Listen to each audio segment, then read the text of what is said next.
about 14 when I started weekend binge drinking. I don't have a problem not drinking, I have a problem drinking. I'd say I'm a moderate or social drinker. I enjoy having a drink, and I qualify that. I enjoy having a drink rather than I enjoy drinking. I grew up in an alcoholic family, and it greatly affected my life in your self-esteem and what have you, and also with your attitude toward drinking later on.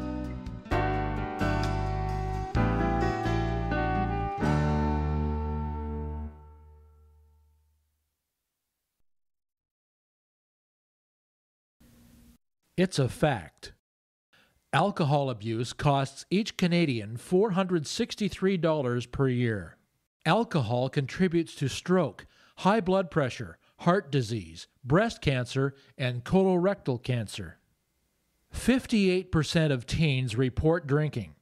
26% of these teens engage in binge drinking. Adult binge drinking has increased over the past 4 years.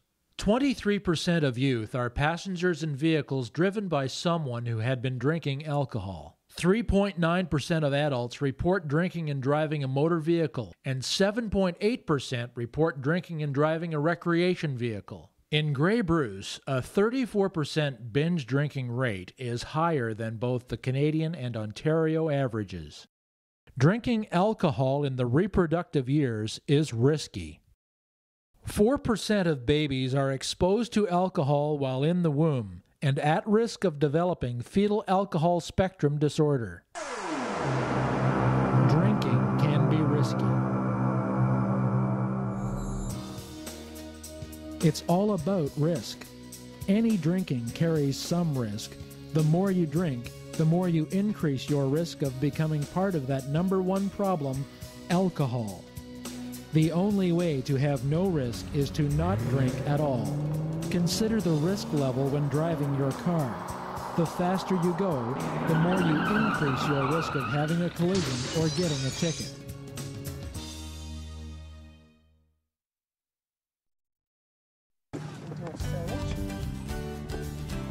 If you don't drink very much, then you have already chosen to live a healthier lifestyle and to be a good role model. My family, we didn't always have a stable dinner time because you never knew if my dad was going to come home drinking or not, and you were always just waiting for him to drive in the driveway, and you could tell the way he drove in if he had been drinking or not. So I made sure my kids didn't have that anxiety of waiting for us to come home and wondering what we're going to be like. Like I said, I didn't want them to see me drinking because I don't think it's a good role model, and I thought I did as best as I could so that they wouldn't think that drinking was the thing to do. Just to have a fun time. I can have a fun time as if I'd been drinking without having a drink. My parents weren't alcoholic, but they were both social drinkers. At 5 o'clock, or when the sun was over the yardarm on a weekend, they would have a drink or two, sometimes 3. But they were rarely inebriated, and I think that's how I like to play out my life too. 85% of the adult population in Grey and Bruce are current drinkers. Most alcohol-related problems result from social or occasional use of alcohol. However, with each drink, they are increasing their risk. This means they are increasing their chance of having problems because of alcohol, health problems, financial problems, social and family problems. If your drinking is the cause of some of your problems, you might want to think about cutting down or even quitting. Small changes can make a big difference. I think you can have a problem with drinking and not be an alcoholic, but it can lead, I think it will eventually always lead to what they considered alcoholism. Missing work through drinking. Drinking was my priority, and everything else seemed to come second. My husband, my kids, my housework, my paying bills, all of it seemed to not matter as much. When I was drinking, it was what was important, and obviously you can't live life with priorities like that. It's not very healthy for not only you but everyone around you. You're very self-centered when you drink. And I typically wasn't like that most of my life. I was a very giving person, and I started becoming very selfish, and it all revolved around me and what I wanted to do, and drinking, and okay, get lost, kids.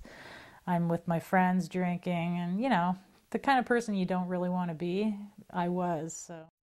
If you or someone you know uses alcohol as a main source of recreation, to change moods or deal with troubled relationships, there are healthier ways to deal with these life issues.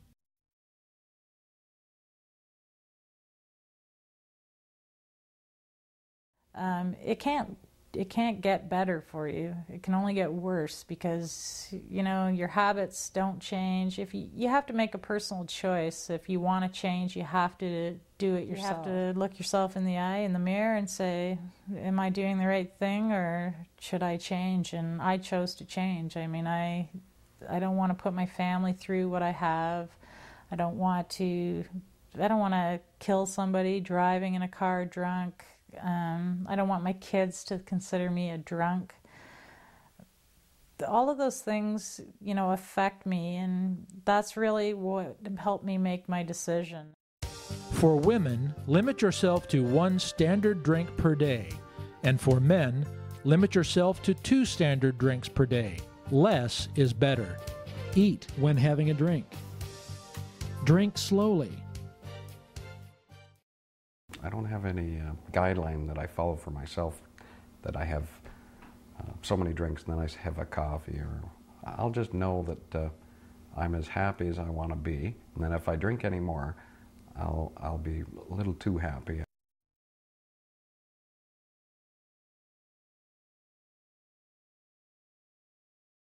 I have a 13-year-old and a 9-year-old that are very impressionable at those ages. And I guess I started seeing myself through their eyes, and I didn't really like who I saw, especially my 13-year-old. And I think she said something really important to me when I decided to quit drinking was, I'm really happy you did, because now I have a choice. I don't have to choose to be like you. I can choose, or how you were, I can choose not to drink and do what other people do, and you're giving me another influence. And it was like, Reducing the amount you drink reduces your risk. Think about what may cause you to drink too much. Think about what else you enjoy doing. Find a balance between the two.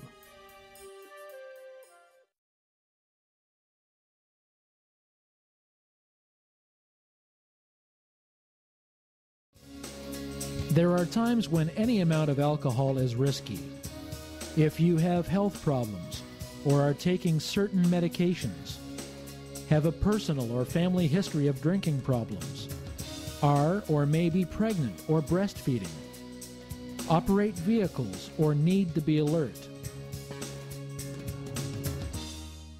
My daughters, I think they respect me a lot more due to the fact that I totally quit. They're much happier, definitely. And we do a lot more together. They're more of a priority to me than most things. My husband and my kids are what's important to me now, and it wasn't like that before. Yeah, there's different drinking occasions. For those occasions when I'm just going to have a drink, I'll probably limit it to 1 or 2. For other special occasions, weddings, parties, New Year's, I can anticipate the level of inebriation or the level that I want to stop drinking at and switch to coffee or juice or something else. And I may have another drink later, but like the saying goes, you are your own liquor control board. And I've discovered from experience that there's a line that if you cross it, you've gone too far and you're going to pay for it. And tried to instill in them, too, that it wasn't important to have a drink. It could be fun, and it's quite tasty. I mean, there's nothing wrong with alcohol, but as we talked about, it's the whys. Why are you drinking? and how much are you drinking? That is the important thing. Yeah. You know. Okay. Well, I think Alcohol is our #1 drug problem, but it doesn't need to be. You can choose. Reduce the risk, drink less, find a hobby, or make new friends. Think about how alcohol has affected your life. One small change can make a lifetime of difference.